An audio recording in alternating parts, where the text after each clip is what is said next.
Alright, welcome guys to your fourth video lesson for this chapter. Today we're going to talk about how to factor trinomials. So this is going to go off of what we did last section with factoring. So we're going to do a little factor now, but we're going to factor trinomials. Remember, trinomials, we're going to deal with a polynomial with three separate terms. So let's jump right into it, take a look. Okay, so first and foremost, let's just review what is the whole purpose of factoring. Okay, so factoring is really, here's kind of just a flow chart. So factoring deals with multiplication. All right, so in general, when I multiply two things, blank times blank, I get a certain value. Okay, so the two things that we multiply together, we call those factors. Two factors, when they're multiplied together, they give you something called the product. Okay, so no matter if they're numbers, I can't fit that in there, but no matter what, numbers or an expression, two things multiplied together are factors, they give you the product. Okay, so let's say I give you here two factors, 2x plus 3, 3x plus 2. How do I multiply these together? So I showed you a couple methods on how to do this, so I'm just going to show you the horizontal method. So first I'd start with my first term, 2x, multiply that by 3x, get 6x squared. Multiply these to get plus 4x, these to get plus 9x, and then these two to get plus 6. Okay, so that's what we do when we multiply. Okay, we did that horizontal multiplication, or the FOIL method that you may have learned before. Combining like terms in the middle, here's what we get. We get 6x squared plus 13x plus 6. So when I multiply these two things together, these two factors, I get this product. So that's multiplication. Now when we factor, and that's what we focused on last week, factoring basically undoes multiplication. So factoring is going to take our product and we're going to go backwards and we're going to try and get back to this. So when we factor an expression, we're going to try and split it up into two things that we multiply together. And that's our goal for today. We're going to talk about how do we go in the backwards direction. How do we get from this back to my factors? Alright, so let's talk about how we factor a trinomial. So again, trinomials, we're going to look at just a trinomial where we have x squared. Okay, so we're going to look at a second degree trinomial. All our examples are going to be the same. So let's say I give you ax squared plus bx plus c. Remember, first of all, when we have these, we want to put them in standard form where we have descending order in terms of exponents. So I have my exponent of 2, an exponent here of 1, and then my exponent of 0, which is just 1, so I just have a number there. So say I give you 6x squared plus 13x plus 6. So notice this is the example we just went over. But now what I'm giving you is I'm giving you the product, and what I want you to do is to factor. So I'm going to show you a method of factoring that I like to do. It's known as the Australian method from down under. Okay? Now we have to kind of think about how we actually do this. So kind of thought process. How do we actually get this product? Okay? What I like to think about is really the first and last term, 6x squared and 6. How do we get those two things? If you think back and look back in your notes to the previous example, what we did is we took two smaller things and factored them together, multiplied them together, So how did we get 6x squared? So how we got 6x squared is basically by taking an x times an x, right? If we multiply an x times an x, we would get our x squared. How do we get then the 6x squared? The 6 in general, we could get many ways. Multiplying together, how do we get 6? Well, we could have 1 and 6 or 2 and 3. Okay? So here's the Australian method and how to actually factor this. What I'm going to do is I'm not sure which one it is. So I'm going to put a 6 in both these cases. Okay, I'm going to put 6x and 6x. So I basically put my first term there, but instead of x squared, I just put x. Now you may look at this right away and say, well, 6x times 6x, that's 36x squared. Not the same here. Well, I'm going to show you in the end what ends up happening. Okay? Now, what we're going to try and find then is we need two numbers that are going to be added in the middle here. So we have two blanks there that we want to add in. Now, our goal is to figure out what actually goes into those two blanks. Okay? Now, to set up the Australian method, what we're going to do is we're going to take this entire expression, and I'm going to take this value here of a, and I'm going to take that and put it below by 6. Okay, my goal in the end is I'm going to basically think of what these factors are. My goal is to cancel out this 6. Now, this little box on the right, I want you guys to pay attention. This is kind of the most important thing about the factor, and there are two things you need to do. Okay, here's what we want. All right, if you think of our previous example, our number 6, how did we get 6? Well, it was basically our two numbers here would multiply together to give me 6. and they added together to give me 13. So here's the two things you're going to look at. Okay? Step one is you want to look at what are two numbers that multiply to A and C. Well, if I look at A and C, my A value is 6, my B value is 13, my C value is 6. So if I look at A times C, that is 36. A times C, 6 times 6 is 36. And I want two numbers that multiply to 36, but they add to 13. Okay, so first of all, numbers that multiply to 36, that's what we call factors. So what are some numbers that multiply to 36? Well, the simple way to do is just start with 1. 36 divided by 1 is 36. Then divide it by 2, and I would get 18. Okay? These two things, when I add them together, are going to give me 37. This is going to give me 20. Okay, I can keep going. 3 and what would give me 36? 12. So that gives me 15. I can look at 4 and 9. That's going to give me 13 when I add them together. So again, what I'm doing is that these two numbers are factors. They multiply to 36, but add to this number over here. Okay, then I can continue on and say, well, 6 and 6. Those are multiplied to 36, but add to 12. So which of these two numbers multiply to 36, but add to 13? Well, if I look at my list, it's 4 and 9. Okay, so my factors, I'm going to place 4 and 9 in these two blanks. Okay, now what do I do from here? Well, the last step is I want to cancel out this 6. So I'm going to look in these top two parentheses, and I'm going to see if I can take out a greatest common factor. Okay, so I look at 6 and 4. What does a number that 6 and 4 have in common? Okay, hopefully you thought of the number 2. So if I take out a 2 from each of those, what's left behind? Well, 2 times 3 would give me 6. 2 times 2 would give me 4. So I can rewrite that as 2 times 3x plus 2. Then the second term will look the same thing here.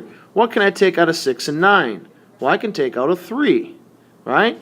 So if I do that, I get 2 and then 3, because 3 times 2 would give me 6. 3 times 2 would give me 9. So then I can write that as 3 times 2x plus 3. And that's divided by 6. Now on top here, what's going on up here? You are basically multiplying all this together. So the last thing I can look at is, okay, I have really right there outside the parentheses 2 times 3. Well, 2 times 3 is 6. So I get 3x plus 2 times 2x plus 3. And all that's divided by 6. Okay, so what ends up happening, notice here I have 6 divided by 6. These cancel out, and what I get are my two factors, 3x plus 2 and 2x plus 3. And if you look at the previous example, those are the two factors. Key thing here that you're going to be asked throughout this entire lesson are what are two numbers that multiply to A times C that add to B. Okay, and this is a way that we can take this larger expression and break it down into two factors. All right, let's go through the second example and go a little quicker this time. Okay, so I have v squared minus 14v plus 45. So first thing, I'm going to identify what are A, B, and C in this problem. A, my number is going to be 1. It's the number in front of v squared. My B value is going to be negative 14, and my C value is going to be 45. So in my box to the right, I want to find two numbers that multiply to A times C. So 1 times 45 is 45. That add to negative 14. So what we're going to do is down below, let's create a list of factors for 45. So what I have is 1 and 45. Okay, 45 divided by 2, that doesn't work. 45 divided by 3, that is going to be 15. So I have 3 and 15. Next I have, let's see, 4 doesn't, let's go to 5, 5 and 9. Okay. And that should be it. All right, so if I look at these are my three factors. Now, which of them add to negative 14? Now, here's the tricky part you got to think about. Once I start throwing in some negatives, I want two numbers that multiply to positive 45, but add to negative 14. So how could two numbers multiply to a positive, but add to a negative? Well, the only way that would work is if I had two negative numbers. So if I make all of these factors negative, which two add up to negative 14? And you should see negative 5 and negative 9. So to set this up, here's what I'm going to do. I'm going to place my first term here. But I'm going to write it as v, because remember, v times v is going to give me v squared. Then what I'm going to do is put then my two factors, minus 5 and minus 9. And then I'm going to divide by a. Now a in this case is 1. So if you really think about this, we've already figured out what the factors are. V minus 5 and V minus 9. So those are my two factors. Okay. Now the last thing I want to go through here is a quick check. Okay, I forgot to do this on the last problem. We want to make sure we check just to make sure it works. So the way I like to do a quick check is remember when we multiply these across, I'm going to take V times V, and then I'm also going to take 5 times 9. So if we just check those, well, V times V, again, that's going to give me V squared. And then 5 and 9, negative 5 times negative 9 would give me plus 45. So notice how that matches these two terms up here. So just a quick check, I can see that these two factors would end up working. All right, so again, here we go. Let's identify these ones, A, B, and C. So my A is 3, my B is negative 2, and my C is negative 5. So notice now here, this one's a little different because I have a negative B and a negative C. But again, same idea here, same principle. I'm going to set this up. Australian method, I'm going to put 3H there, 3H here. I'm going to put my A value there with the H because H and H would make H squared. In my box to the right, I'm going to look for factors of A times C. So what's A times 3, or C? 3 times negative 5 would be negative 15 that add to negative 2. So factors of negative 15 that add to negative 2. So let's look at factors of 15. I have 1 and 15. Okay, 2 doesn't go in. 3 and 5. And that's it. Okay? Now I want them to multiply to negative 15. Let's think about what that means. Multiply to a negative. How can I have two factors that multiply to negative? Well, the answer is if 1 is negative. But they need to add to negative 2. So I need to think about 1 and 15 or 3 and 5. Which one, if I make one of them negative, would add to negative 2? What do you guys think? Well, if you really think about it, what if I had negative 5? Negative 5 times 3 would give me negative 15. And when you add them, negative 5 plus 3 is negative 2. So that means I can put in my factors of plus 3 and minus 5. And then the last step, I'm going to put this down under, I'm going to put the 3. Okay, what I'm going to try and do here is just factor out in my top two parentheses, see if I can factor out a common factor to cancel out this 3. So if I look at the first one, I see 3h plus 3. I know, hey, 3 goes into both of those, so I can take out a 3, and I'm left with 1 and 1. The second one, 3 and 5, is there a common factor between those? No, so that one's all set. So what I have is 3 times h plus 1 times 3h minus 5, all that divided by 3. The last step, those 3's cancel out, and my factors are h plus 1 times 3h minus 5. Okay, so those are my factors. Now just a quick check. H times 3h. That's going to give me 3h squared, so that matches up here. And then lastly, I have 1 times negative 5. That's going to give me negative 5. And again, check up here. Yep, that matches. So we're all good. So that's my factor, h plus 1 times 3h minus 5. Okay, last example here with me, and then I'm going to let you guys try two examples on your own. So here we go. We have y squared plus y minus 12. So let's set these up. Again, I'm going to have my two factors, blank times blank. What's going to go in the first spot? I'm going to put y, and y, because y times y would give me y squared. Now I want to figure out what are factors, what are two numbers that multiply to a times c. So what's a times c? A here is 1, so 1 times negative 12 is going to be negative 12. That add to b, what is b here? It's 1. Notice again, I didn't put 0 here. This is not zeros, they're 1s. Okay? So I have here factors of negative 12 that add to 1. So factors of 12, I have 1 and 12. 2 and 6, 3 and 4. That's it. Okay, now same thought process we had in the last two examples. I want them to multiply to a negative, add to a positive. The only way they can multiply to a negative is if one of them is negative. So one must be negative, and they have to add to negative 12. So look at your factors. Which one would work? Okay, the one that would work is if I had negative 3 and 4. Negative 3 plus 4 would give me 1, and they'd multiply to negative 12. So my factors up here are going to be y minus 3 and y plus 4.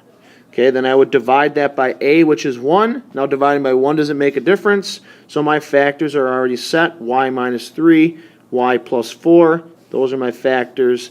Quick check, if I do y times y, I get y squared. And if I do negative 3 times 4, I get negative 12. If you check your first and last term up here, quick check, yep, we know that works, so these are my factors.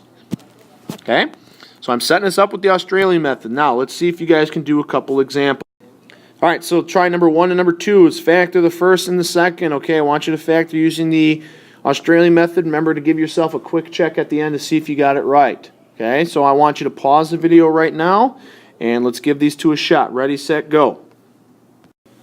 All right, let's take a look at what you have. So I factored the first one. Again, I set up my factors first, 5d and 5d, because again, the d and the d are going to give me d squared. So I looked at a, b, and c. A is 5, b is negative 18, c is 9. So I looked at a times c is 45. So I want factors of 45, two numbers that multiply to 45 but add to negative 19. So I did factors here, 1 and 45, 3 and 15, 5 and 9. All right, but I want them to add to a negative, but multiply to a positive. So how can I get a negative and a positive? That's if both factors are negative. So negative 3 and negative 15 would add to negative 18 and multiply to 45.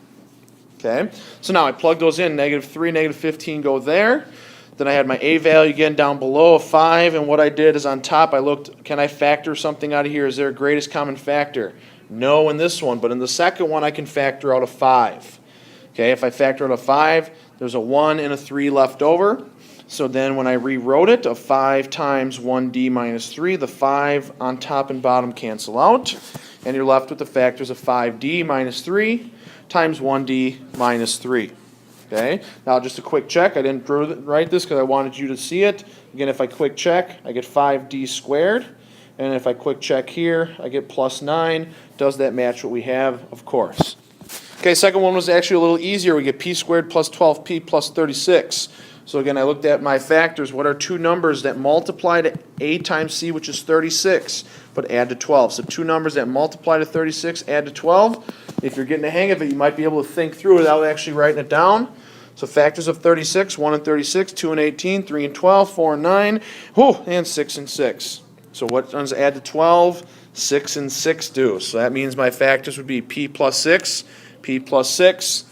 Divide that by my a value, which is 1, so that one doesn't do anything, so I get p plus 6 times p plus 6. If I do a quick check, okay, p times p would give me p squared, 6 and 6 would give me 36, and that matches the equation we have up top.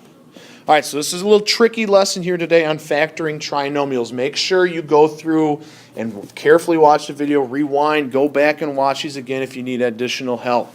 Okay, otherwise we'll see you in class. Good luck on the practice problems. Peace out, my friends.